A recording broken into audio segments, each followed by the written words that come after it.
It all started with a flicker. A strange little pattern I kept seeing in the oddest places online.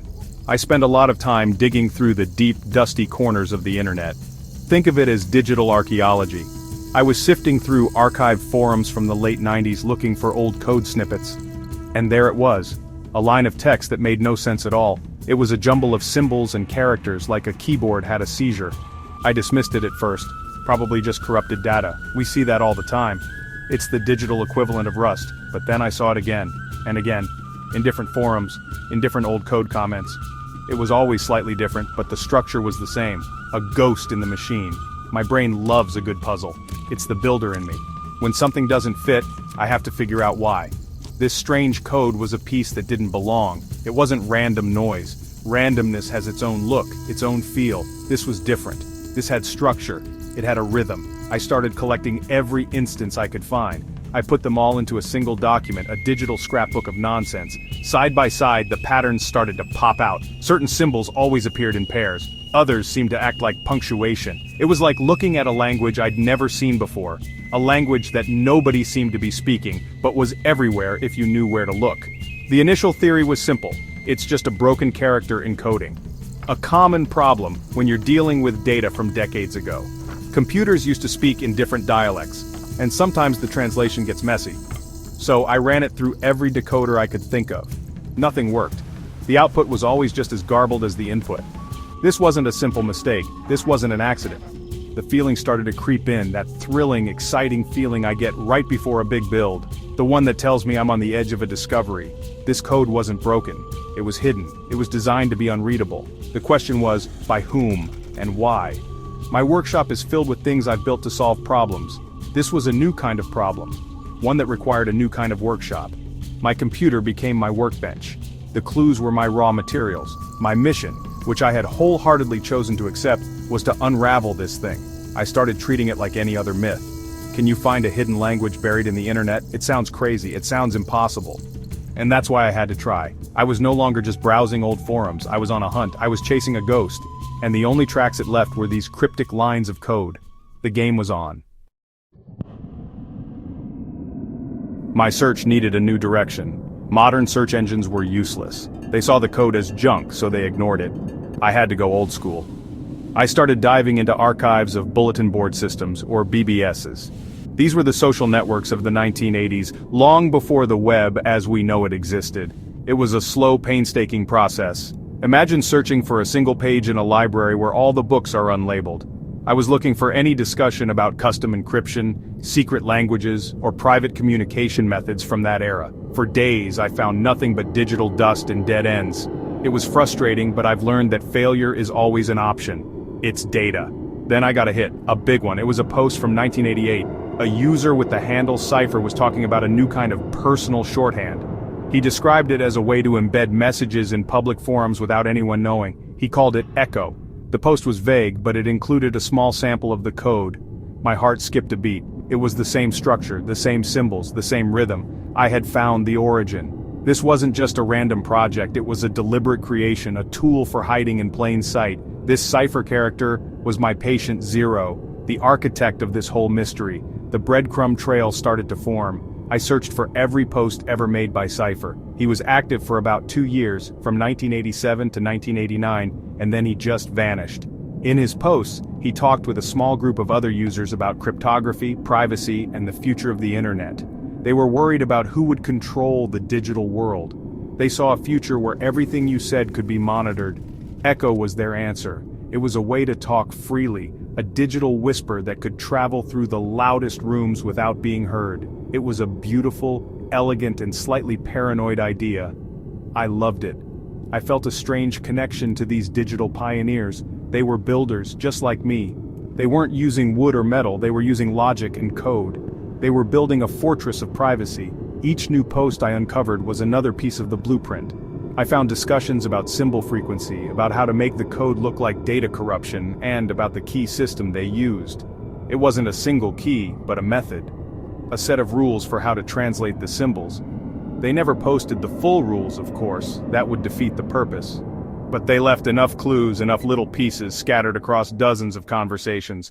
My job was to put them all back together. Now I had the pieces, a collection of cryptic messages and the scattered notes of their creators. It was time to build. My goal was to create a translator, a sort of digital Rosetta Stone for the Echo language. I started with the basics. In any language, some letters and words appear more often than others. In English, the letter E is the king. I analyzed all the echo samples I had collected.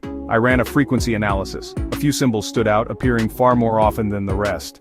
My hypothesis, these were the vowels. It was a starting point, a tiny crack of light in a very dark room. I assigned E, A, O, I, and U to the 5 most common symbols. The next step was to look for patterns. I'm a pattern matching machine. It's what we do on Mythbusters. We look for the repeatable. I noticed a 3-symbol sequence that appeared over and over again. It often appeared at the beginning of sentences. In English, the most common 3-letter word is the. I made a bold assumption. I told my crude translation program that this sequence meant the. Suddenly fragments of words started to appear. The, E, A, E, E. It was still mostly gibberish, but it was gibberish with structure. It was like seeing the ghost of a word, not quite there, but you could see its shape. One of Cypher's old posts mentioned that Echo was inspired by old ciphers, but with a twist to work with computers. This led me down another rabbit hole. I researched everything from the Caesar cipher to the Vigenère cipher. The breakthrough came when I realized it wasn't a simple substitution. The meaning of a symbol could change based on the symbol that came before it. It was a chain reaction. This made it exponentially harder to crack. But it also explained why simple frequency analysis wasn't enough. I had to build a model that could consider the context of each symbol. It was like tuning a delicate instrument. One small change could turn a whole sentence from nonsense into something readable. Slowly, painstakingly, a sentence emerged. It was from a comment next to a piece of code. After running it through my latest model, I got this. The system is a shadow. It was a short, simple phrase, but it was electrifying. I had heard the first whisper from the past. My translator was working. It was crude, for sure. It made a lot of mistakes. But it worked. I felt a rush of success that I can only compare to watching a complex machine I've built whir to life for the first time. I hadn't just solved a puzzle. I had given a voice back to people who had been silent for over 30 years. With a working, if imperfect, translator, the world of Echo opened up to me. I went back to all the samples I had collected and ran them through my program. The messages were not earth-shattering secrets. There were no government conspiracies or hidden treasure maps. They were conversations. People sharing ideas, debating politics, telling jokes, and talking about their lives. They were using their secret language for exactly what they said they would, to have private conversations in a public space. They were building a community, hidden from view. It was a powerful reminder that the desire for privacy is not new. Reading these messages felt like I was eavesdropping on history. These were the ghosts I had been chasing, and now I could hear what they were saying.